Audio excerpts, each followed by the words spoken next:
In Pakistan, which is a very, very patriarchal, conservative context, the kind of access that women have to technologies is limited. Often mobile phones are shared. Even when you don't have low-income households, even when you have resources or finances are not a concern, you will still have women with monitored phones. So they're using public transport. And they're getting harassed on the way there and they're getting harassed on the way back. And so when women go into factories, we wanted to understand the kind of violence they experience there, the shape and form it takes, right? So it's not just physical violence and it's not just sexual violence or microaggressions or harassment. We wanted to understand sort of the full spectrum of the kind of aggressions that they face, who can't go on Google. They're not reading the newspaper. Their social circles are limited. They're not leaving the house. And yet they are finding jobs in factories.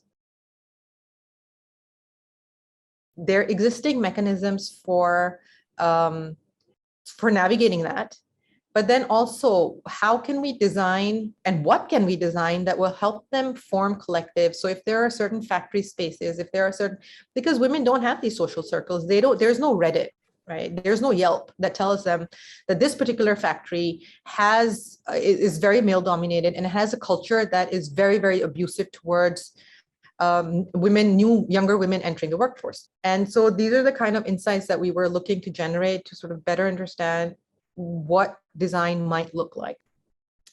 And as we start to become more and more digitized, and because technology has such great potential for connecting women in contexts where their mobility in public spaces is very limited.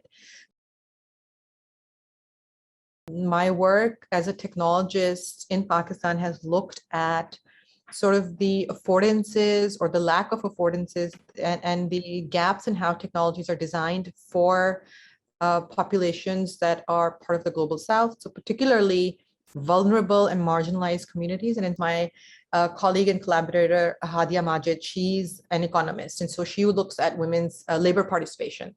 And so she has a better understanding of the economics and the labor markets and how women access labor markets and a better understanding of their unpaid care work and how that sort of correlates with their actual paid labor. So we typically approach community organizations and we work with them and we leverage the trust that they have with these communities to interview women. We worked with Ahuvat, which is a microfinance organization. It's one of the largest MFI organizations in South Asia.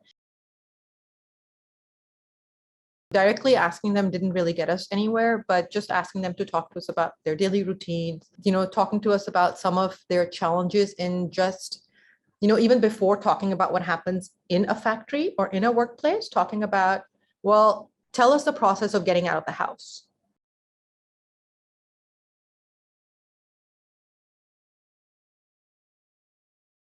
Because, some of the stories that we were getting weren't, especially in terms of the environment within the workspace, they weren't detailed enough. So we didn't use text for each of these cards. We used images. Were the gold cards. That's what you want to get to. The yellow cards were your activity cards. And the red colored cards were your barrier cards. And we kind of asked them what they were feeling or what they thought about when they saw that image. So a video in there it was a very short video in a local context that showed sort of a younger woman working on a factory floor and then her older boss coming to tell her how to sort of stitch the cloth, but getting very inappropriately close and inappropriately touching her. And she's trying to move away and he's not sort of giving her the space to move away. And we asked the women what they thought about this. And at that point, we started to get, well, yeah, I've seen that. Yes, that's happened. And so we tried to visualize and sort of use images to help women understand what each card meant. And we went back into the field and we said, okay, I want you to pick a goal as an aspiration, one goal that speaks the most to you. And here are the barrier cards and here are the activity cards. And I want you to sort of pick your current starting position from where you are. And this is your aspiration, your goal card. And can you use a mixture of these cards to get from here to your goal? And can you tell us about what that journey is like? What kind of barriers, conflicts do you think, kind of activities might help you get around those barriers? barriers. And that was actually, I think, really revealing in terms of the kinds of, like, women got really involved in that, and they wanted to sort of, they caught on really quickly because it was very visual and it was very tangible. And so they started making these pathways with specific activities and specific aspirations. What kind of things would I be doing and how would I be overcoming my barriers?